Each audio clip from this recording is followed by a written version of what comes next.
Marianne fait partie des 45 étudiants ayant réussi le concours de première année commune aux études de santé. Aujourd'hui, Marianne va participer à un cours de TP. La formation dédiée aux travaux pratiques occupe un volume horaire important dans le parcours de validation du diplôme d'état de docteur en chirurgie dentaire.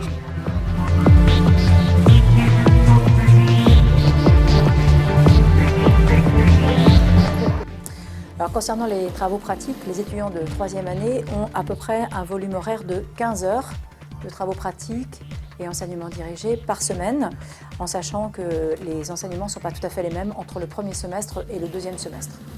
Et quand on s'amuse à faire le calcul total, donc ça veut dire qu'entre les 2e années et les 3e années, cela représente 55 heures de travaux pratiques par semaine, ce qui, on s'est amusé à faire le calcul, représente 700 heures de TP sur l'année. Les travaux pratiques en dentaire vont commencer dès la 2e année. Ils vont, s'effectuer sur ce que vous allez voir être des fantômes, c'est-à-dire des systèmes de simulation où l'étudiant va être en situation et c'est comme ça qu'il apprendra le mieux à réaliser ses futurs soins dentaires ou ses futures prothèses. Dans le cursus, vous verrez aussi qu'il n'y a pas que des travaux pratiques qui se font sur fantôme, entre guillemets, concernant la cavité buccale, mais il y a par exemple d'autres travaux pratiques d'anatomie, d'histologie et vous le verrez de microbiologie. En travaux pratiques, les étudiants vont se trouver en situation de soins, mais comme je viens de le préciser, ils vont être sur des simulateurs, mais ils vont aussi apprendre par exemple l'anatomie dentaire en sculptant des dents ou ils vont apprendre à dessiner des dents. Bref, tout ce qui a aussi attrait au côté manuel, qui va d'une part leur faire apprendre la gestuelle et d'autre part leur faire apprendre leur futur métier. Vous allez avoir des éléments qui sont centrés sur les travaux pratiques. Donc les supports, ce sont des dents en plastique, ce sont des moulages en plâtre, ce sont des simulations de cavité buccale. Bon, beaucoup de TP sur leur futur métier, mais également en ce qui concerne l'histologie, ils vont travailler sur des lames, etc. Ces travaux pratiques sont une part importante de leur enseignement. Et il y a aussi bien sûr tout ce qui est cas cliniques, travaux dirigés et enseignements dirigés, qui bien sûr va resituer le contexte plus pratique dans le contexte médical de prise en charge ultérieure du patient. Marianne a démarré ses premières séances de TP il y a 2 ans. Et pour pratiquer, rien de tel qu'une petite mallette bien spéciale. Alors dans la mallette, on trouve différents instruments qui nous permettent de faire tous les TP, comme on a des spatules de cire, on a des sondes, tout le matériel qu'on peut retrouver chez un dentiste et chez un prothésiste afin de réaliser les TP.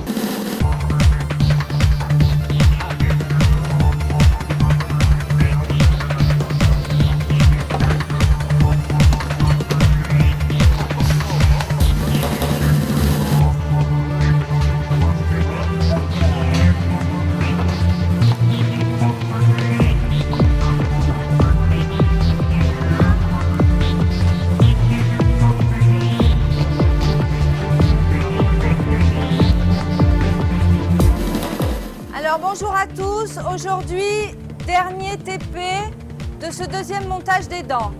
Donc vous êtes en situation où vous avez un montage fonctionnel et où vous avez déjà donné des caractéristiques.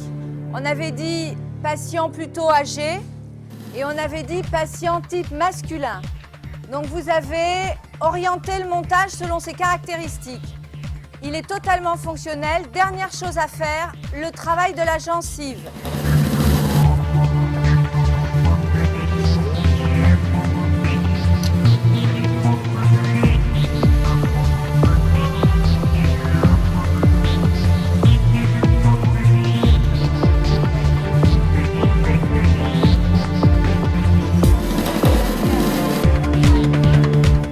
Ce matin, on est en prothèse amovible complète, donc c'est tout ce qui est pour les personnes âgées. Donc on va faire là ce matin tout le boulot du prothésiste. C'est-à-dire qu'il faut monter les dents sur des cires pour après faire la réplique en fait de ce qui sera coulé plus tard en résine. Et c'est ce qui ira en bouche de nos prochains patients.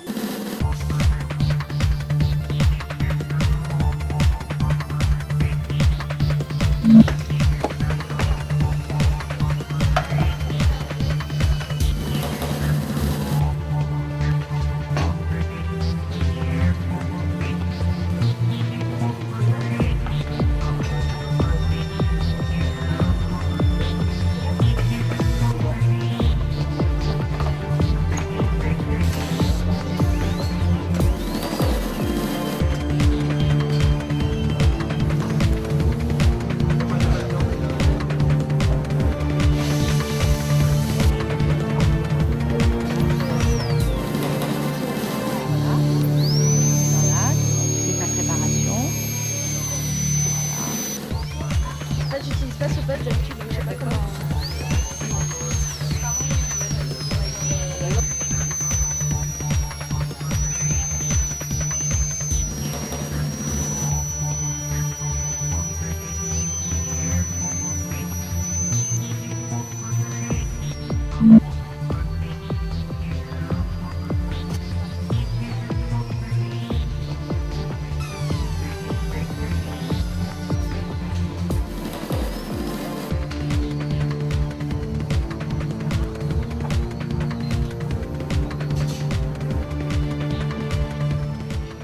Aujourd'hui, en fait, on doit faire l'obturation, le traitement endodontique d'une molaire. Donc là, moi, actuellement, je travaille sur une prémolaire, mais les autres que vous avez dû voir sont en train de faire la molaire.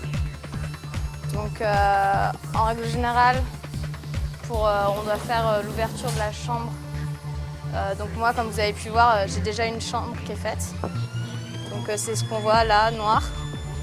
C'est pour pouvoir avoir accès au canot, afin qu'après on va travailler avec un système d'endo mécanisé à la faculté de Nice, qui est le REVOS.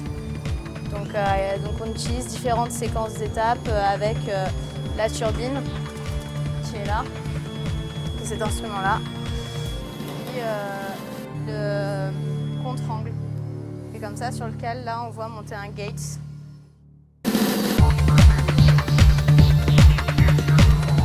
La faculté de chirurgie dentaire est dotée d'un plateau technique remarquable. Et plus tard, de nouveaux supports pédagogiques seront intégrés dans la formation dédiée aux travaux pratiques. Donc on va s'orienter de plus en plus sur des simulateurs virtuels, ce qui demande des logiciels très très performants dans la mesure où l'étudiant aura l'impression de tenir un instrument et que par l'intermédiaire donc de la fraise qui va faire une cavité dans une dent, tout sera virtuel. Donc il faut développer des logiciels qui soient capables de donner justement cette sensation de dureté et de différents tissus de la dent pour que l'étudiant sache exactement quelle cavité il travaille. L'intérêt aussi, bien sûr, c'est de pouvoir observer la cavité dans le 3D et puis pouvoir répéter les exercices à volonté. Et dans le cadre de la formation des étudiants, le Labo Santé Buccale et Vieillissement organise des TP de microbiologie. Au laboratoire de santé buccale et vieillissement, nous organisons des TP de microbiologie pour les étudiants de deuxième année qui sont répartis en petits groupes d'une dizaine de personnes. Donc, nous avons plusieurs séances de TP. La première séance consiste à faire des prélèvements dans la bouche qu'ils mettent ensuite en culture sur des géloses. Puis, au cours des séances suivantes, ils regardent les bactéries qui ont poussé et identifient les bactéries. Nous accueillons des étudiants sous la responsabilité du professeur Isabelle Prêcheur. Ces étudiants peuvent travailler à la fois sur la thématique microbiologie, mais aussi sur des thématiques associées aux autres enseignants-chercheurs, comme par exemple la thématique laser. Les étudiants intéressés par la recherche peuvent ensuite poursuivre leur carrière et avoir une carrière hospitalo-universitaire.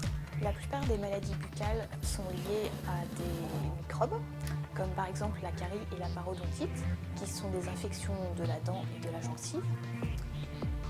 Au laboratoire, nous travaillons en particulier sur des bactéries et des champignons microscopiques, les candidats, que l'on retrouve dans la bouche. Nous étudions l'effet d'extraits de plantes sur ces champignons et bactéries, à la fois en milieu liquide et sur des communautés fixées, c'est-à-dire les biofilms. Nous avons une quantité importante de bactéries dans la bouche, ce qui est normal. Ce qui est plus embêtant, c'est le développement anarchique de ces bactéries. Les travaux pratiques de microbiologie permettent aux étudiants de se rendre compte de la quantité de bactéries, mais aussi plus tard de prendre conscience de l'importance de l'hygiène bucco-dentaire.